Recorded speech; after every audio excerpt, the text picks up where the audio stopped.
घोसी लोकसभा चुनाव के लिए नामांकन प्रक्रिया जारी है। ऐसे में एनडीए गठबंधन के साथ मिलकर सुभाषपा से अरविंद राजभर को यहाँ प्रत्याशी बनाया गया है। यहाँ पे हमारे साथ ओम प्रकाश राजभर जी हैं, जो सुभाषपा के राष्ट्रीय अध्यक्ष हैं और उत्तर प्रदेश सरकार में पंचायती राज मंत्री हैं। आइए जानते हैं कि क्या है इनकी इस चुनाव में रणनीति। जी बताएं नेताजी, किस रणनीति के तहत आप चुनाव लड़ रहे हैं ये घोसी में? आज नॉमिनेशन में पूरे घोसी लोकसभा में यह संदेश गया था कि डॉक्टर अरविंद राजभर का नॉमिनेशन है, आप लोग आशीर्वाद देने के लिए आइए।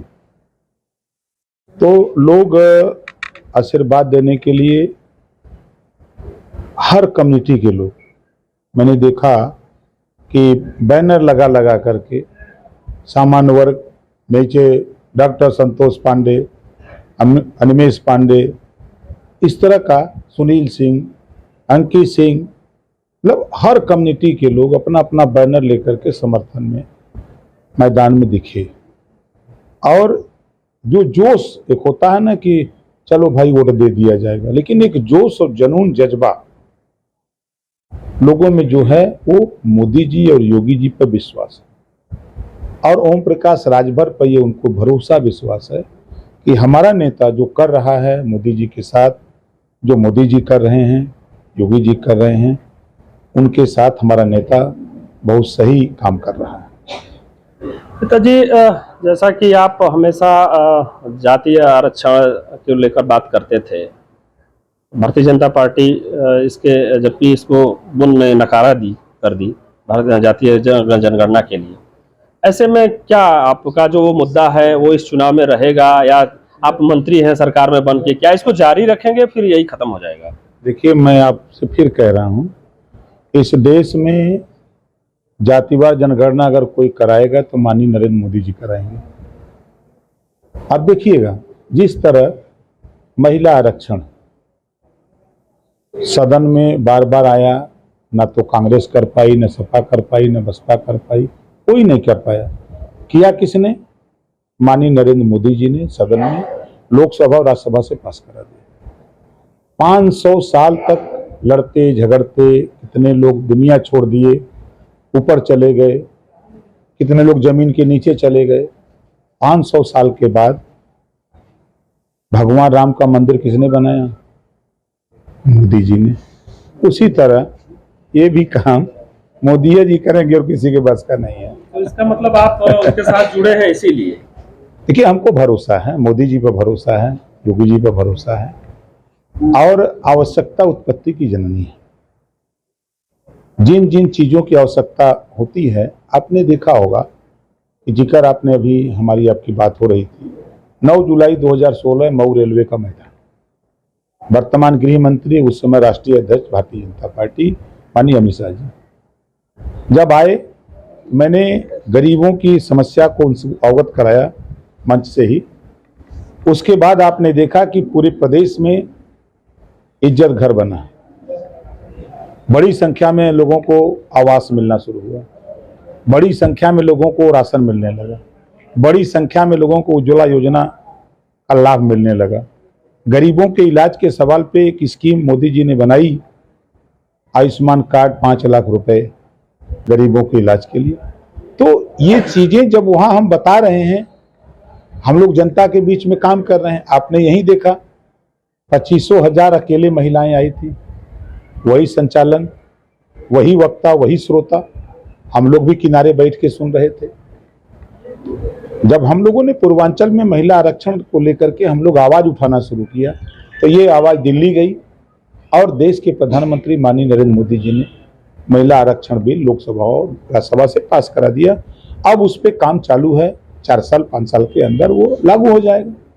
इस नाते हमको भरोसा है, विश्वास है कि माननीय नरेंद्र मोदी जी रोहिणी आयोग का गठन किया कि हम प्रदेश की बात करते थे, वो देश की बात करने लगे। चूंकि प्रधानमंत्री हैं, हम प्रदेश के नेता हैं, ये विधायक तो हम प्रदेश के हैं, मंत्री प्रदेश के हैं, लेकिन वो देश के प्रधानमंत्री हैं।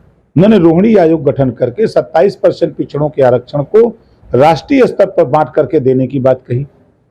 इस नाते हम उनके साथ हैं। जो राजभर समाज के लोग जो एसटी की बात करते हैं कि एसटी आरक्षण, गृह मंत्री जी से बात हुई, प्रधानमंत्री जी से मिलकर के हम लोगों ने उस स्थिति को अवगत कराया और सूबे के मुख्यमंत्री योगी आदित्यनाथ जी ने 17 जिले का सर्वे करा दिया। सर्वे रिपोर्ट आ गई और सर्वे रिपोर्ट आकर के वो रिपोर्ट शोध संस्थान को चली गई। अब शोध संस्थान उससे परीक्षण कर रहा है।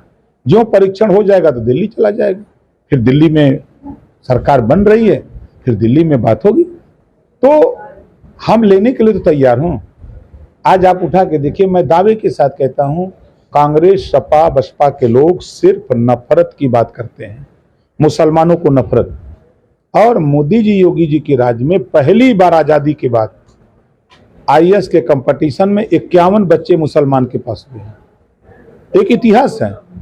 और 7 साल के अंदर योगी जी के राज्य में कहीं दंगे नहीं हुए, ये इतिहास है।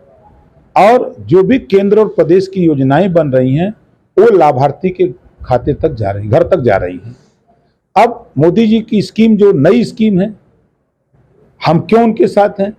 गरीब बिजली के बिल से परेशान है और मोदी जी ने गारंटी दिया है कि 24 के बाद 5 साल के अंदर गरीबों को बिजली का बिल नहीं देना पड़ेगा। हम इस नाते उनके साथ हैं।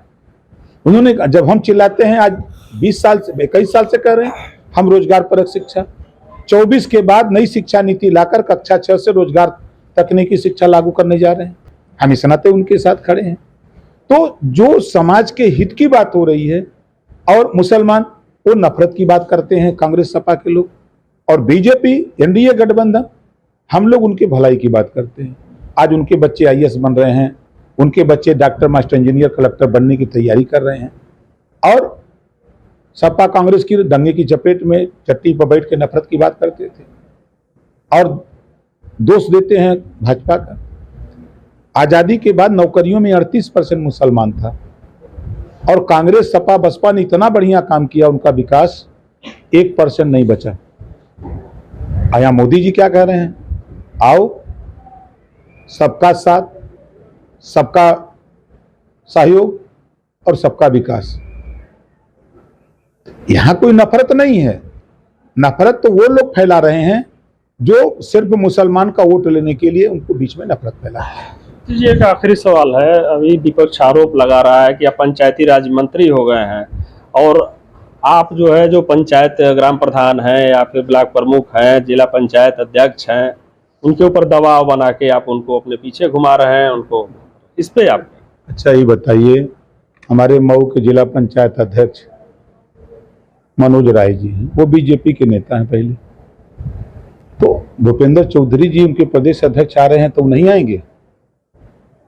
आप सोचिए, जो लोग कह रहे हैं उनको असल में ना समझ लोग हैं भाई। उनकी पहली पार्टी है ना, पार्टी की वजह से ना वो चेयरमैन है।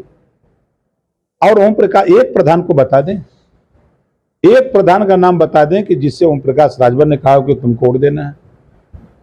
हम उनसे कहते हैं विकास की बात करते हैं कि मोदी जी विकास की बात कर रहे हैं, योगी जी विकास की बात कर रहे हैं, सब लोग उनके साथ जुटा जाए। हम उनकी बात करते हैं। हमने तो किसी को कोई बता दे। असल में देखिए है क्या कि सूखले पेड़ में कोई चक्का ना मारी। अब इस समय आम फरल बा, जौने पेड़े में न फरल हुई कोई उधर ताकी, तो जौने पेड़े में आम फरल हो वही में चक्का लोग मारा था। तो खाली ओम प्रकाश राजभर फरल पेड़ बा, ये भी चक्का मारा था। तो धन्यवाद। ये थे हमारे साथ ओम प्रकाश राजभर जी, जो अपने अंदाज के लिए जाने जाते हैं।